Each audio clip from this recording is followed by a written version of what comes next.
Welcome to mighty medicos.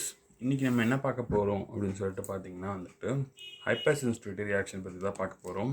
ஏற்கனவே type 1 hyper sensitive reaction பற்றி நம்ம ஒரு வீடியோ போட்டிருக்கோம். அதுக்கான லிங்க் டிஸ்கிரிப்ஷனில் தரேன் அண்ட் எண்ட்லேயும் உங்களுக்கு வர மாதிரி பார்த்துக்கலாம். இன்றைக்கி நம்ம இன்னொரு type of hyper sensitive reaction தான் பார்க்க போகிறோம். ஆக்சுவலி இம்யூன் சிஸ்டம் என்ன பண்ணணும் அப்படின்னு சொல்லிட்டு பார்த்தீங்கன்னா, நம்மளை ப்ரொடெக்ட் தான் பண்ணணும்.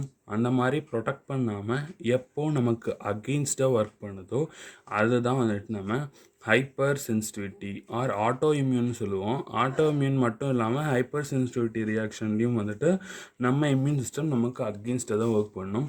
அதில் பார்த்தீங்க அப்படின்னா இன்றைக்கி நம்ம டைப் 2 hypersensitivity reaction பற்றி தான் பார்க்க போகிறோம். இந்த type 2 hypersensitivity reaction is also called as antibody mediated hypersensitivity reaction. இந்த antibody mediated hypersensitivity reaction பார்த்தீங்க அப்படின்னா tissue specific-ஆக இருக்கும், which is type 2 hypersensitivity will be tissue specific. இதே நம்மளோட type 3 இருக்குது பார்த்தீங்களா, type 3 hypersensitivity reaction is not tissue specific, it is systemic. மொத்த whole சிஸ்டமே இன்வால்வ் பண்ணி விட்டுரும். ஓகேங்களா, திஸ் இஸ் வாட் இதை தான் நான் கன்வே பண்ணுறதுக்கு தான் இந்த இடத்துல டிஷ்யூ ஸ்பெசிஃபிக் அப்படின்னு சொல்லியிருக்கேன்.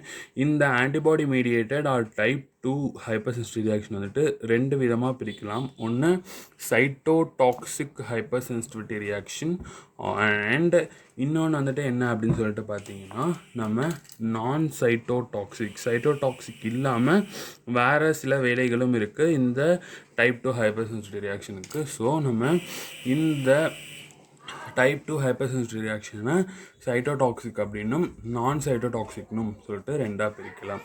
இப்போது இந்த ரியாக்ஷனுக்குள்ளே போகிறதுக்கு முன்னாடி நம்ம தெரிஞ்சுக்க வேண்டிய இன்னொரு விஷயமும் இருக்குது. அது என்ன அப்படின்னு சொல்லிட்டு பார்த்தீங்கன்னா டாலரன்ஸ்னால் என்ன அப்படிங்கிறது நம்ம இந்த மொத்த டைப் 2க்கு முன்னாடி போகிறதுக்கு முன்னாடி நம்ம தெரிஞ்சுக்கணும்.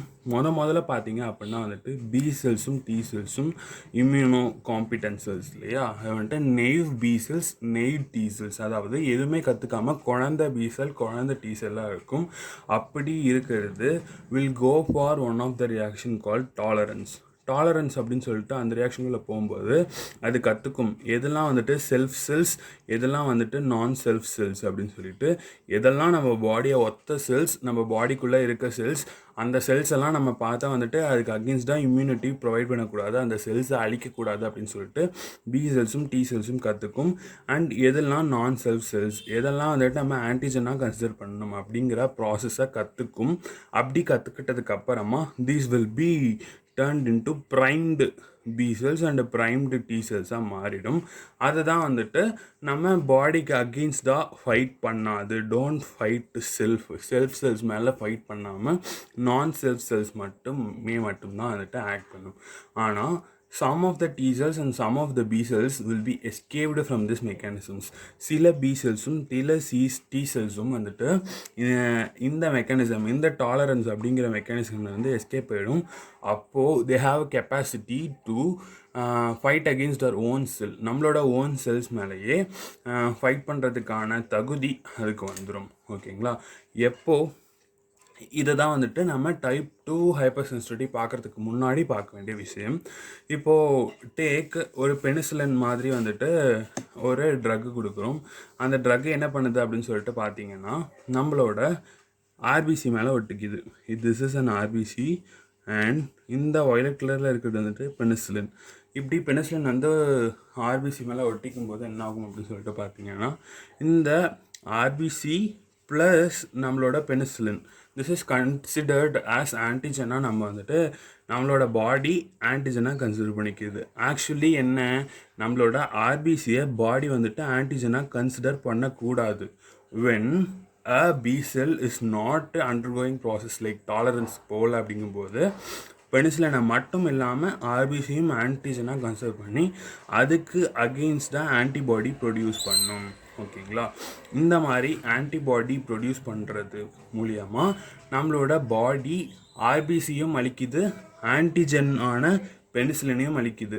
ஆனால் பெனிசிலின் மட்டும்தான் ஆன்டிஜன், பெனிசிலின் மட்டும் இல்லாமல் ஆர்பிசியும் சேர்த்து அழிச்சிருது. இப்போது நம்ம டைப் 2 ஹைப்பர் சென்சிட்டிவிட்டி ரியாக்ஷனில் ஒன் ஆஃப் த மெக்கானிசம் ஆன காம்ப்ளிமெண்ட் சிஸ்டம் ஆக்டிவேஷன் மூலயமா எப்படி நம்ம பாடி வந்துட்டு ரியாக்ட் பண்ணுது அப்படிங்கிறது தான் நம்ம பார்க்க போகிறோம். So let us go into detail now. ஓகேங்களா? இப்போ பார்த்தீங்க அப்படின்னா வந்துட்டு ஒரு பெனிசிலின் இன்ஜெக்ஷன் தரும். பெனிசிலின் இன்ஜெக்ஷன் தரும்போது அது ஆர்பிசியோட சர்ஃபேஸில் போய் உட்காந்துக்குது. ஏற்கனவே சொன்ன மாதிரி ஆன்டிபாடிக்கு அதுக்கு அகெயின்ஸ்டாக ப்ரொடியூஸ் பண்ணிடுச்சு. இப்போ ஆன்டிபாடி ப்ரொடியூஸ் பண்ணதுக்கப்புறம் என்ன ஆகும் அப்படின்னு சொல்லிட்டு பார்த்தீங்கன்னா சைட் பை சைட் நம்ம ஆன்டிபாடி பற்றியும் படிக்கலாம். ஓகேங்களா? இது வந்துட்டு ஒரு இம்யூனோகுளோபுலின் அப்படின்னு சொல்லிட்டு வச்சுக்கலாம். Okay, this is an immunoglobulin and இப்படி தானே வரைவோம் நம்ம இம்யூனோகுளோபுலின். இதை தான் வந்துட்டு நம்ம ஸ்மாலராக இப்படி வரைஞ்சிருக்கோம். கரெக்டாக? இதை ஆக்சுவலி இப்படி தான் வரையணும். கரெக்டாக? இதில் இந்த இடம் இருக்குது பார்த்தீங்களா, திஸ் அண்ட் திஸ், இந்த 4 சைட்டுக்கும் பேர் இருக்குது. இது என்ன அப்படின்னு சொல்லிட்டு பார்த்தீங்கன்னா 4 சைட்டும் ஆன்டிஜன் பைண்டிங் சைட் அப்படின்னு சொல்லிட்டு சொல்லுவோம். அண்ட் கீழே இருக்குது தெரியுங்களா, இந்த 2 சைட்டும் வந்துட்டு எஃப்சி சைட் அப்படின்னு சொல்லிட்டு சொல்லுவோம். இந்த சைட்டில் தான் வந்துட்டு காம்ப்ளிமெண்ட் ப்ரோட்டீன்ஸ் வந்துட்டு பைண்ட் ஆகும். இந்த காம்ப்ளிமெண்ட் ப்ரோட்டீன்ஸ் வந்துட்டு என்ன அப்படின்னு சொல்லிட்டு பார்த்தீங்கன்னா நம்ம பாடியில் இருக்க சில immuno competent proteins this is able to இந்த ப்ரோட்டீன்ஸால் வந்துட்டு சில இம்யூன் செல்ஸை வந்துட்டு ரெக்ரூட் பண்ண முடியும். ஓகேங்களா? அது மட்டும் இல்லாமல் இம்யூனிட்டியை ப்ரொவைட் பண்ணி ஆன்டிஜென்ஸை அழிக்க முடியும். ஓகேங்களா? இதுதான் இந்த காம்ப்ளிமெண்ட்ரி சிஸ்டமோட வேலை அண்ட் காம்ப்ளிமெண்ட் ப்ரோட்டீனோட வேலை. ஓகேங்களா? இப்போது இந்த ஆன்டிபாடியில் எஃப்சி சைட்டுன்னு ஒன்று இருக்குது, ஆன்டிஜன் பைண்டிங் சைட்னு ஒன்று இருக்குது அப்படிங்கிறது உங்களுக்கு தெரிஞ்சிருச்சு. அப்போது இந்த மாதிரி ஒரு ஆர்பிசி பெனிசிலின் மேலே ஒரு ஆன்டிபாடி வந்து பைண்ட் ஆகும்போது இந்த பார்ட் தான் வந்துட்டு என்னது, எஃப்சி பைண்டிங் சைட். கரெக்டுங்களா? அது மேலே C1 அப்படிங்கிற மொத்தமாக காம்ப்ளிமெண்ட்ரி ப்ரோட்டீன் பார்த்தீங்கன்னா C1 to C9 9 ப்ரோட்டீன்ஸ் இருக்குது. ஃபஸ்ட்டு C1 வந்துட்டு உட்காரும். C1 வந்து உட்காந்ததுக்கப்புறம் என்ன ஆகும் அப்படின்னு சொல்லிட்டு பார்த்தீங்கன்னா வந்துட்டு C1 வந்துட்டு 2ஆக உடையும், C1A C1Bயாக உடையும். அதுக்கப்புறம் அது வந்துட்டு C2-ஐ கூப்பிடும். C2 அந்த மாதிரி C2A C2Bயாக உடையும். அது C3-ஐ கூப்பிடும். அது C3A C3Bயாக உடையும். இந்த மாதிரி அடுத்தடுத்து ப்ரோட்டீனை கூப்பிட்டு C9 வரைக்கும் C1 வில் அடுத்தடுத்து கேஸ்கேடாக இது ஒரு கேஸ்கேடாக ஃபாலோ ஆகி C9 வரைக்கும் கூப்பிட்டுரும். ஓகேங்களா? இந்த மாதிரி ரெக்ரூட் ஆகிடும். ஸோ C1 மட்டும் இல்லாமல் அடுத்து என்ன இருக்குது அப்படின்னு சொல்லிட்டு பார்த்தீங்கன்னா வந்துட்டு C1 வந்துட்டு C2 C3 C4 C5 C6 C7 C8 C9 வரைக்கும் கூப்பிட்டுட்ரும். இந்த மாதிரி C9 வரைக்கும் கூப்பிட்டுட்டதுக்கப்புறம் நான் ஏற்கனவே சொன்ன மாதிரி இது எப்படி கூப்பிட முடியும் அப்படின்னு சொல்லிட்டு பார்த்தீங்கன்னா C1ல் AB, C2ல் AB, அந்த மாதிரி C3ல் AB, C4ல் AB, C5ல் அது மாதிரி C9 வரைக்கும் வந்துட்டு என்ன ஆகும் அப்படின்னு சொல்லிட்டு பார்த்தீங்கன்னா வந்துட்டு ஏபியை உடஞ்சா மட்டுமே வந்துட்டு அடுத்தடுத்த ப்ரோட்டீனை கூப்பிட முடியும். அப்போது C3ல் ஏன்னு வந்திருக்கும், C4ல் ஏ வந்திருக்கும், C5ல் ஏ வந்திருக்கும். இந்த C3A C4A C5A இந்த 3 காம்போனன்ட்ஸ்க்கும் என்ன ஒரு ஸ்பெஷாலிட்டி அப்படின்னு சொல்லிட்டு பார்த்தீங்கன்னா தே ஆக்ட் அஸ் கீமோடாக்டிக் ஏஜென்ட். அதுக்கு கீமோடாக்டிக் கெப்பாசிட்டி இருக்குது. அதாவது மற்ற இம்யூன் செல்ஸை ரெக்ரூட் பண்ணுறதுக்கான கெமிக்கல்ஸ் தான் இது ஆக்ட் ஆகிற ஸ்பெஷாலிட்டி இருக்குது. அது மூலயமா இது என்ன பண்ணும் அப்படின்னு சொல்லிட்டு பார்த்தீங்கன்னா neutrophils and other immune cells வந்துட்டு ரெக்ரூட் பண்ணும். அதர் இம்யூன் செல்ஸ் என்ன பண்ணும் அப்படின்னு சொல்லிட்டு பார்த்தீங்கன்னா வந்துட்டு வில் டீக்ரானுலேட், அது உடஞ்சி அதுலேருந்து கெமிக்கல்ஸ் வரும். கெமிக்கல்ஸ் லைக் மைலோபெராக்சிடேஸ், பெராக்சிடேஸ் அண்ட் புரோட்டீனேஸ் இதெல்லாம் என்ன பண்ணும் அப்படின்னு சொல்லிட்டு பார்த்தீங்கன்னா வந்துட்டு இந்த செல்லை ஃபுல்லாக டெஸ்ட்ராய் பண்ணிவிடும், பீஸாக உடஞ்சிரும். திஸ் இஸ் ஹவு சைட்டோடாக்சிக்காக இந்த டைப் 2 வந்துட்டு ஒர்க் ஆகுது அப்படின்னு சொல்லிட்டு சொல்கிறோம். இது ஒன் ஆஃப் த மெக்கானிசம். அடுத்த மெக்கானிசம் என்ன அப்படின்னு சொல்லிட்டு பார்த்தீங்கன்னா வந்துட்டு membrane attack complex, which is நம்ம ஷார்ட் ஃபார்மாக MAC அப்படின்னு சொல்லிட்டு சொல்கிறோம். இதுவும் இதே மாதிரி தான், ஒரு ஆர்பிசி மேலே பெனிசிலின் உட்காந்துருக்கு, அதுக்கு அகெயின்ஸ்டாக ஆன்டிபாடி வந்து ஃபார்ம் ஆகுது, அது கூட C1 வந்துட்டு உட்காருது. அப்படி C1 உட்காரும்போது C1, C2, C3, C4, C5, C6, C7, C8, C9 வந்துடும். இது எய்தர் இந்த கீமோடாக்டிக் ஏஜென்ட் மூலயமா வந்துட்டு இந்த ப்ராசஸை நடத்தலாம், இல்லை அப்படின்னா வந்துட்டு C5A2, C6, C7, C8, C9 இந்த 5ம் சேர்ந்து it forms a membrane attack complex அப்படின்னு சொல்லிட்டு ஒரு காம்ப்ளெக்ஸை ஃபார்ம் பண்ணி செல்லில் இந்த மாதிரி கேட்டை ஓப்பன் பண்ணி விட்டுரும். அப்படி கேட்டை ஓப்பன் பண்ணி இந்த மாதிரி மெம்பரேன் அட்டாக் காம்ப்ளெக்ஸை சொருவி விட்டுரும். அப்படி சொருவும் போது என்ன ஆகும் அப்படின்னு சொல்லிட்டு பார்த்தீங்கன்னா எலக்ட்ரோலைட்ஸ், ஃப்ளூயிட்ஸ் இதெல்லாம் வந்துட்டு செல்லோட இன்னிலும் வெளியிலும் வந்துட்டு நார்மலாக இல்லாமல் வேறு மாதிரி ட்ரான்ஸ்ஃபர் ஆகும். So cell is going to cell ஸ்வெல்லாக ஆரம்பிக்கும். அந்த மாதிரி வீங்கி செல்லு கடைசியில் லைஸ் ஆகிடும். ஸோ அதனால தான் வந்துட்டு இதுக்கு இன்னொரு பேர் என்ன சொல்கிறோம், சைட்டோடாக்சிக். செல்லு இந்த மாதிரியும் உடஞ்சிடலாம். ஓகேங்களா? This is how with help of complement சிஸ்டமில் C3A, C4A, C5A வச்சு கீமோடாக்டிக் ஏஜென்ட்டாக ஆக்ட் ஆகி எய்தர் உடைக்கலாம். இது ஃபர்ஸ்ட் மெக்கானிசம். இது ஃபர்ஸ்ட் மெக்கானிசம். இதே செகண்ட் மெக்கானிசம் என்ன அப்படின்னு சொல்லிட்டு பார்த்தீங்கன்னா membrane attack complex. Third mechanism how the hypersensitivity type 2 reaction happens அப்படின்னு சொல்லிட்டு பார்த்தீங்கன்னா வந்துட்டு இந்த மாதிரி ஆர்பிசி இருக்குது, பெனிசிலின் தந்திருக்கும். பெனிசிலின் தந்தோடனே அது போய் ஆர்பிசியோட சர்ஃபேஸில் போய் ஒட்டிக்கிச்சு.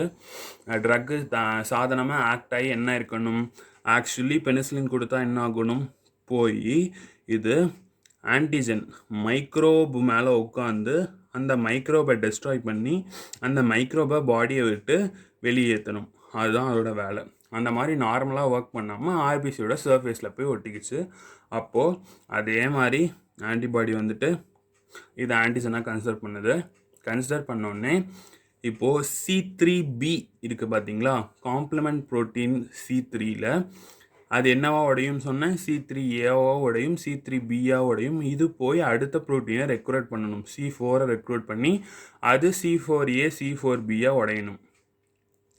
இது காம்ப்ளிமெண்ட் கேஸ்கேட்டில் இருக்க ஒன் ஆஃப் த பார்ட். ஆனால் சம்டைம் என்ன ஆகும்னா இந்த FC போர்ஷன் ஆஃப் ஆன்டிபாடி இருக்குது பார்த்தீங்களா, இந்த ஆன்டிபாடியோட FC போர்ஷனில் C3B டைரெக்டாக வந்து அட்டாச் ஆகிடும். அப்படி அட்டாச் ஆகிடுச்சு அப்படின்னா என்ன அர்த்தம் அப்படின்னா the cell get opsonized அப்படின்னா அதுக்கு என்ன மீனிங்னா வந்துட்டு நீ பாகோசைட்டை கூப்பிடு, பாகோசைட்டு இந்த செல்லை எப்போ சாப்பிடலாம் அப்படின்னு சொல்லிட்டு அர்த்தம். ஸோ பாகோசைட்ஸ் அப்படிங்கிறது உங்களுக்கு தெரியும், சில WBCs will act as பாகோசைட்ஸ். அந்த பாகோசைட்ஸ் நல்லா வாயை திறந்து இந்த செல்லை அப்படியே முழுங்கி அதோட பாடிக்குள்ளே எடுத்துகிட்டு போயிடும். அப்படி இந்த பாகோசைட் இந்த மாதிரி எடுத்துகிட்டு போய் அந்த பாகோசைட்குள்ளே க்ரஷ் பண்ணி வெளியே துப்பிடும். So this is how the cell is lysed in a other way. ஓகேங்களா? டைப் 2 ஹைப்பர் சென்சிட்டிவிட்டி ரியாக்ஷன் இருக்குது பார்த்தீங்களா, அதில் one of the mechanism is ஆப்சோனைசேஷன்.